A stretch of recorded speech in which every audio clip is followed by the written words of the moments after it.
Hello guys, welcome back. Today what we're going to do is coilovers. It was asked in another video or in another series we were doing the other day about coilovers. So what I'm going to do is show you guys the way I would do coilovers. And I am going to use my hinging material. Alright, what I like to do is use some stuff that I would do my hinging with. Get a piece of aluminum tubing. Whew, sorry guys. Get a piece of aluminum tubing, and I like to use a piece of brass. This right here should be a good, quick and easy tutorial today, guys. The brass we're using is going to be stock 10008, and it's 1/16 tubing. And then the brass we're going to use is going to be 1/32 tubing. Let's see if you guys coming in. Go ahead, Scott. You have a paint question, sir. Go ahead.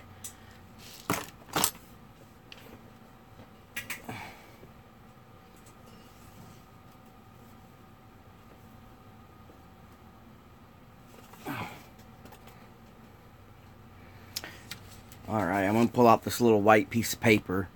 Give us a better look at what we're doing.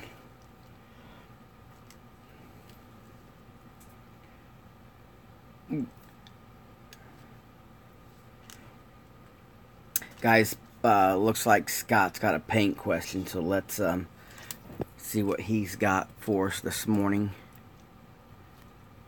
What is the best way to wet sand parts of a body that are recessed? Usually,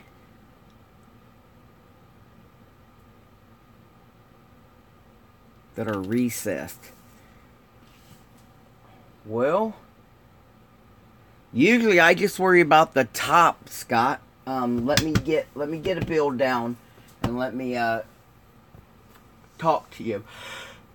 Let's see. Okay. We are going to be looking at the ScaledWorld.net Honda S2000. And if you had recessed, like, are you talking, so like here, are you talking about, you know how the body is flat here? Are you talking about trying to wet sand something in there like that?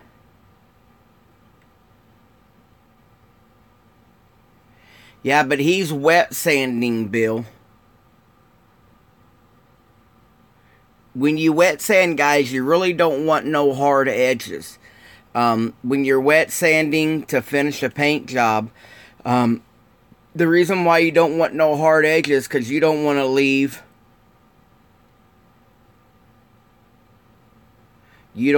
scratch, an edge mark.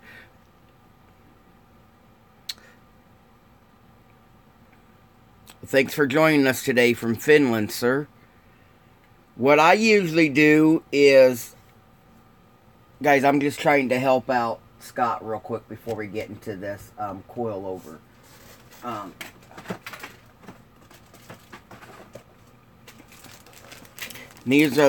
Here's my wet sandpaper.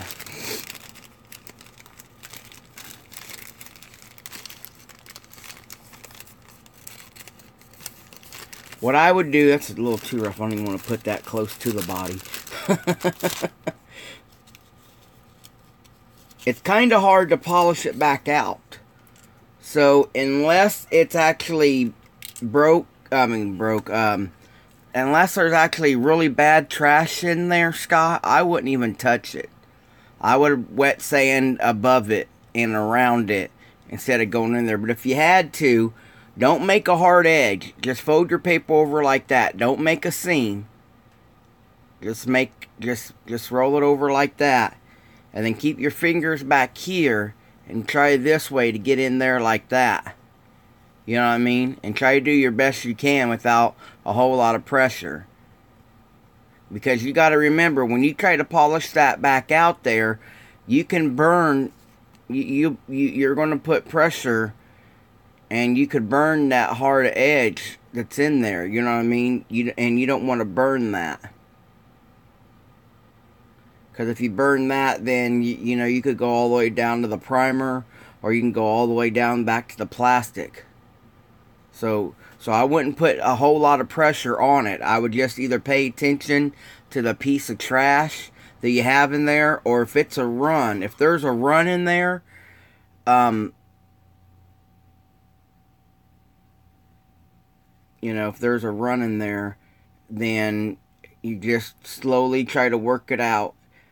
You know, just slowly try to work it out. I just love these wheels that I used on this build for Pete at Scaled World. One day I'll get me another set. Okay, if it's just a little orange peel, Scott, yeah, start off with the 2000 grit, buddy, and then slowly work yourself.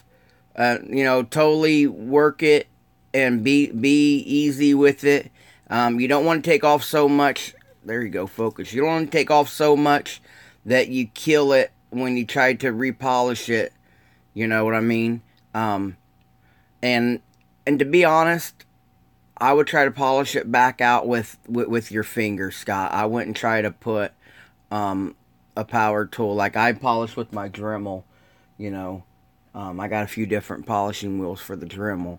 But I would polish an area like that by hand. I hope that helps. I hope Bill's comment also gives you some advice.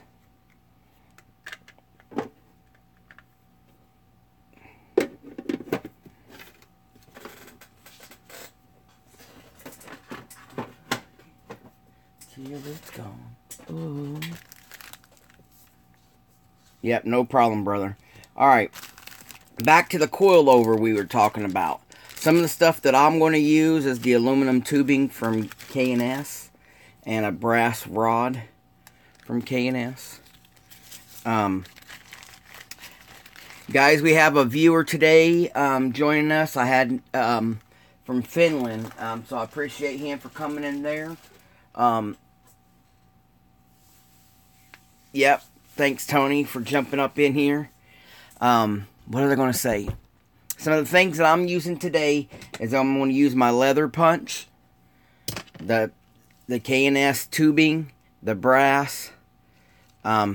Where's my engine detailing?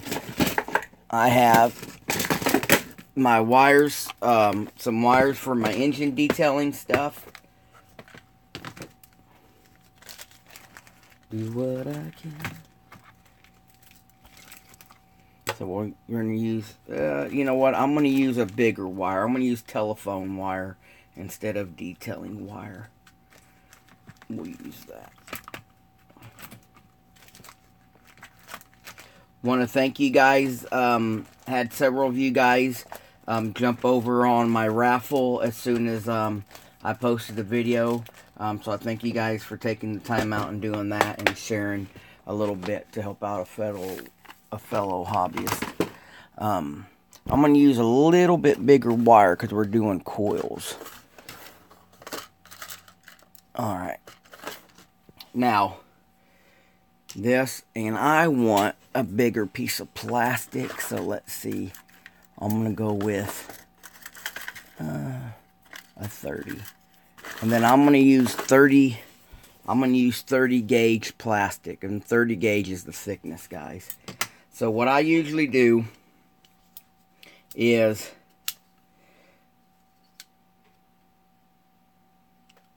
I take one of my smaller hole punches and I make me a couple slats, a couple holes. You guys can use, you guys know, dress sequence or artist sequence or whatever. You know, they already have holes in them and they're a little round. You'd have to find the size that fits what you guys are looking for. And I gotta get, worst thing about this is getting them back out after you do them.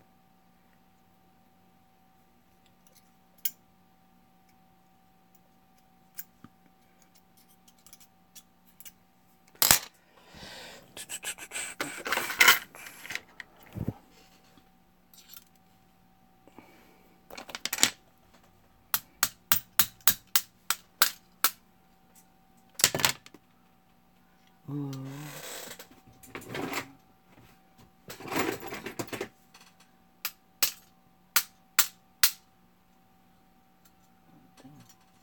I busted the whole dang thing out here. What the fuck? I'm having some technical issues, fellas. Let me, oh, hey.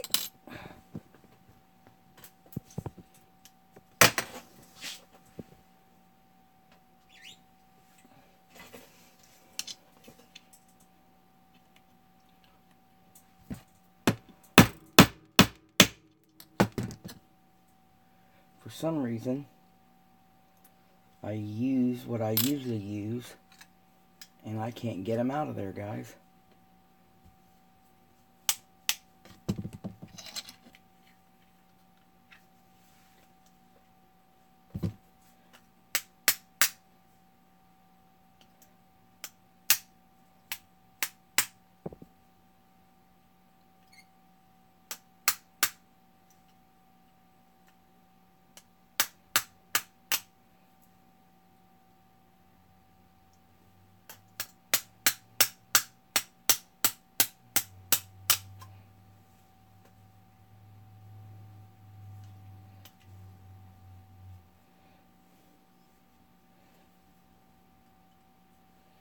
I have fun modeling, but sometimes I get myself into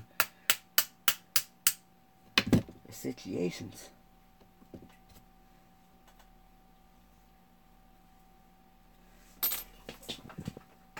Alright, so here's what I've done. Made me a bunch of little, I made a bunch of little pieces of plastic round like this. Then what I do is take me a straight pin. I kind of poke right in the middle where I want them.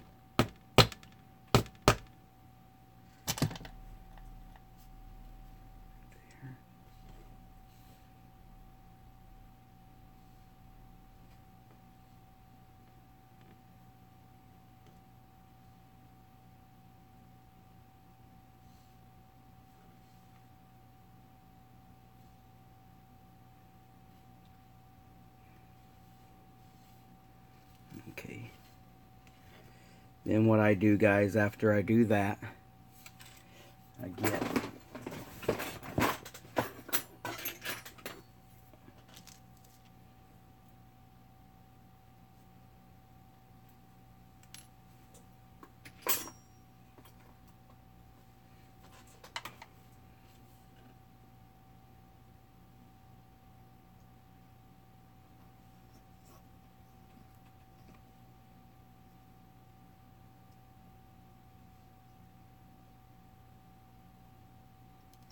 oh, I lost it. That's why I make a few of them.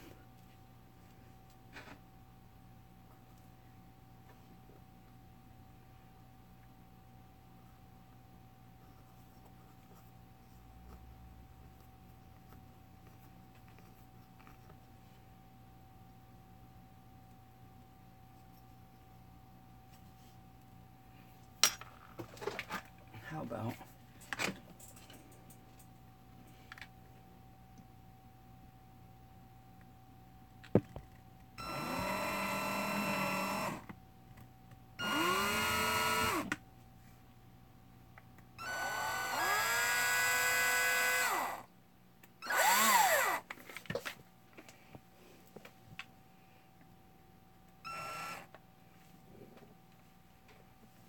Hello, Joe.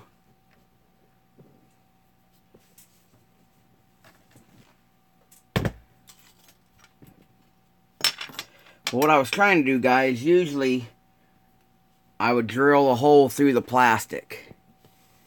And then I would stick the tubing through the plastic. And today, I'm having difficulty with everything I do. I don't know why. So anyway, we're going to do I'm going to drill it first and then make the hole.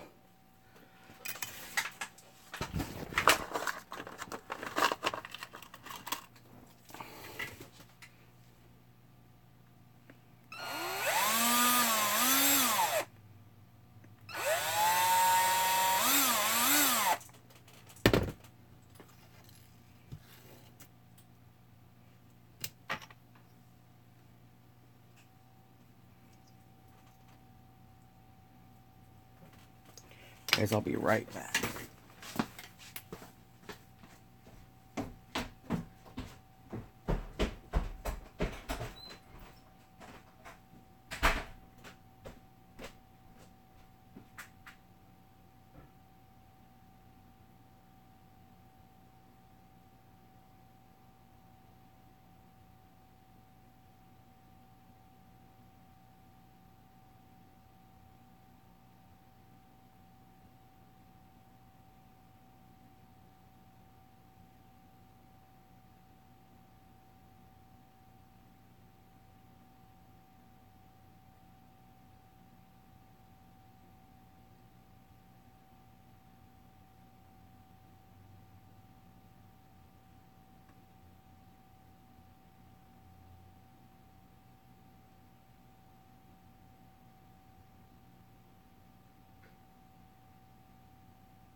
Okay, guys, I'm back.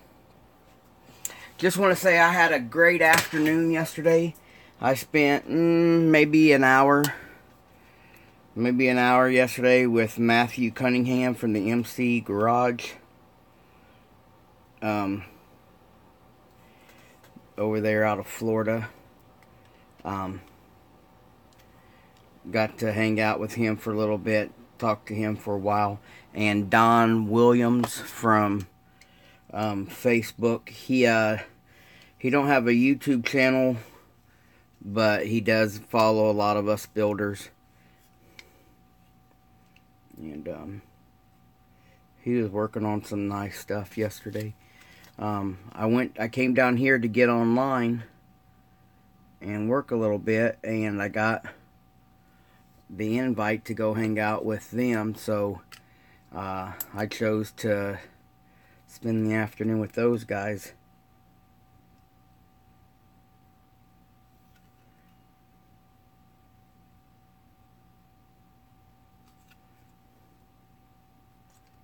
Alright. Now, let's hope this right here works.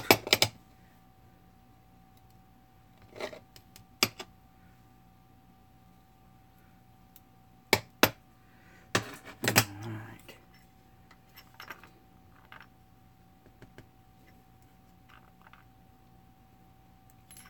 Thought I had the right drill. Alright, well, what I'm trying to make, guys, if you ever see a real coilover, I'm having a difficult day. My idea for you guys ain't turning out as a way I can do it and be able to perform. You not working right now, Bill?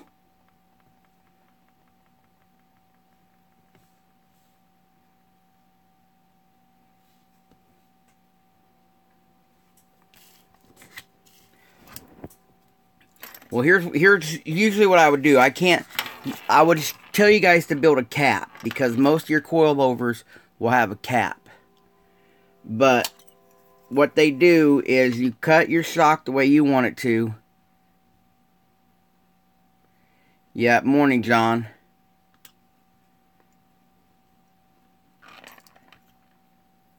Dang, bud. That sucks. I'd rather just be fired and know my job's done than going to a place and working and knowing I'm going to lose my job. You know what I mean? Because now you kind of don't want to work if you know you're going to be let go. That's just my opinion, you know what I mean? I know where I work at. I know where I work. If you're not a very productive associate, you know, like if you just go in there and do just enough to keep your job and you don't, you know, really do a whole lot more than that, you know what I mean? They can't depend upon you or what have you.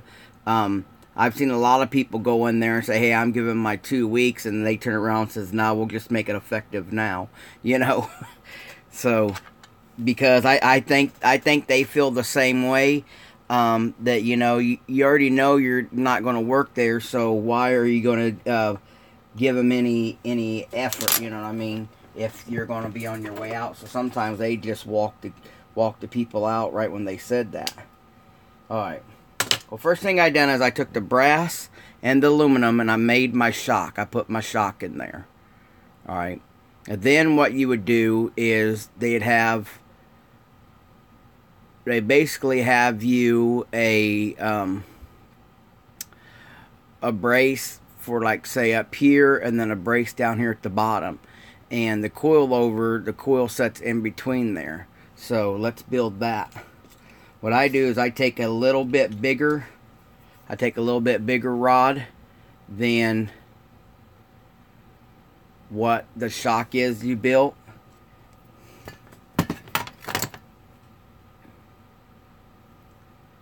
Then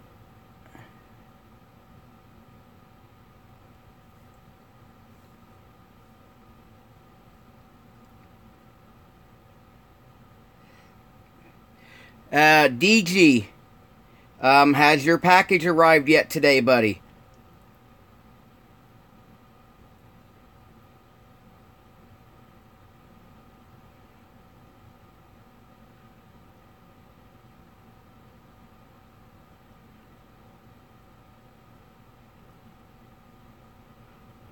Okay, that piece of wire I took, and what I did is I rounded it off like this. I make it tight. I round it off and I make it tight, guys, just like that. And then what I do is I stretch it a little at a time. I stretch it. You know, with each coil, I do a little bit of a stretch.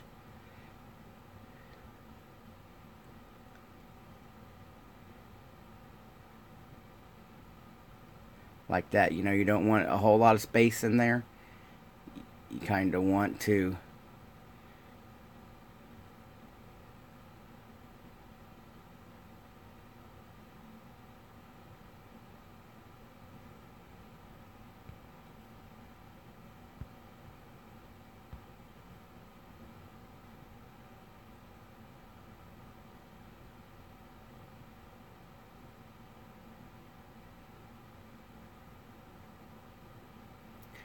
and what I do once I do this is I make sure I have good clean ends.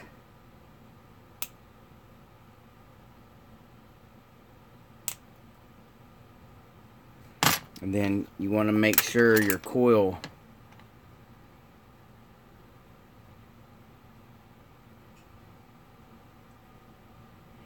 yeah, because Casey, that gives you, when you use a screw, guys, like Casey just mentioned, it gives you the gaps that you would need.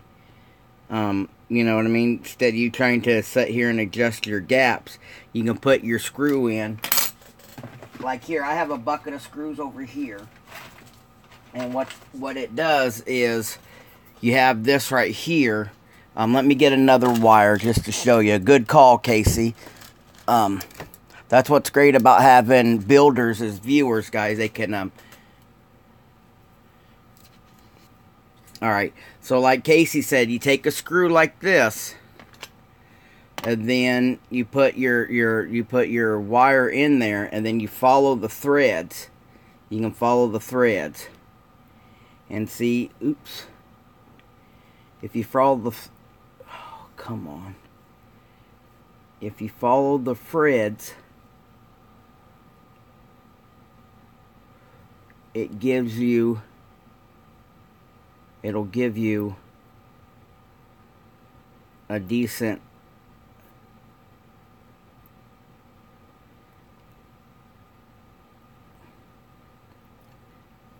gotta make sure. This wire I'm using here is telephone wire, so it's a bit thick. But you see how that followed the thread like that? And then you just unscrew it, and then that gives you your thing. Another thing, guys, when I'm showing you this coil wire like this, see, if you smash it like I had the first one, and you smash it like this, you guys can cover it when it's like this. You guys can cover that in Elmer's glue and let it dry, and then you can paint it black, and it can be like the old style radiator hoses that used to have the wire core. Now they're all fiber core, but they used to be wire core, you know. So we made two style. Where's the other? So we made two styles. And this right here is kind of thick, but most of your springs are thick. And then what you do is you cut the length you need, and then you just put your shock in the middle of it, and that way right there you'd have your you'd have your shock inside your coil. And that's usually what a coilover is, guys. And I was trying to make the cap so that way, you have caps on the top of them. I'm gonna go ahead and do it with the engine detail wire and show you guys.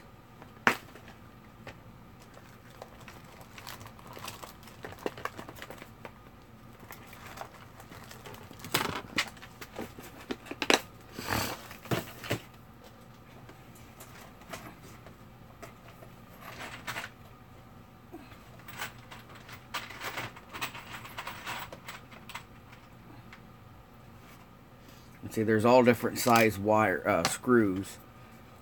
You just pick your size.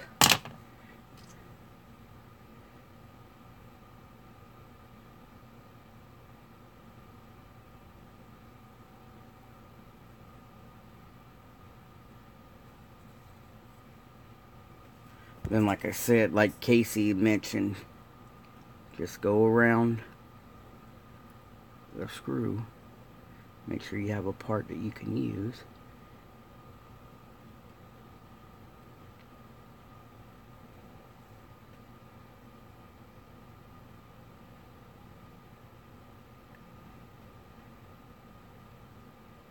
And then right here I used a smaller screw. Then you just unscrew it out like that. And then you take, what do we do with that shock we just built? And there it is. I lost our guinea pig. Here it is. And then you just go in there. Then right here it's a smaller spring, but you get, you can see your look.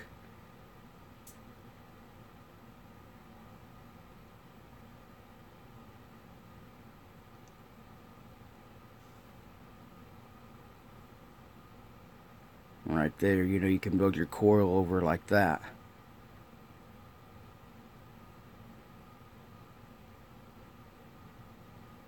So hopefully a little bit of this information today will help you guys in your next build.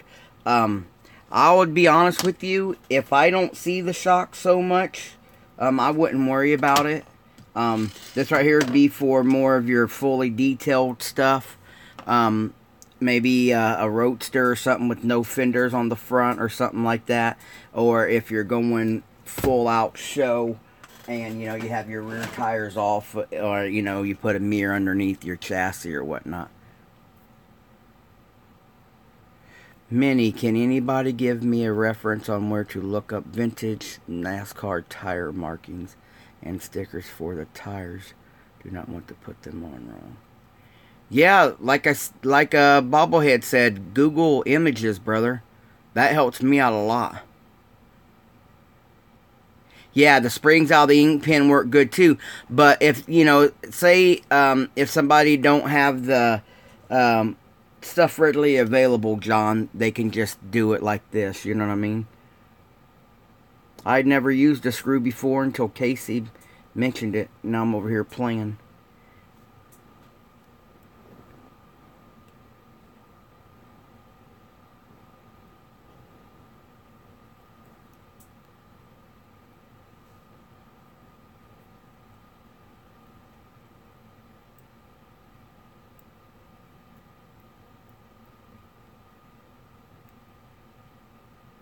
This screw here keeps wanting to jump links.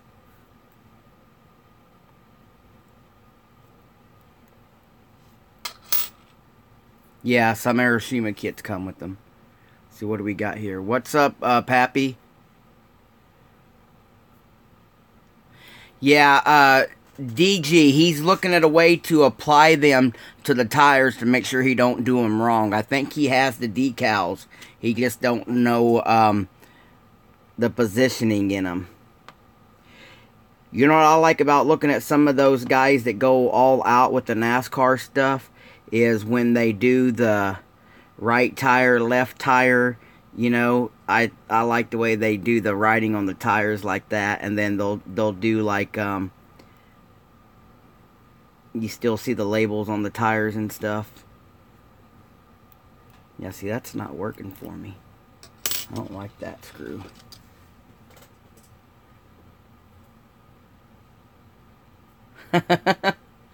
Hello, Todd from Tool Taz is here with us.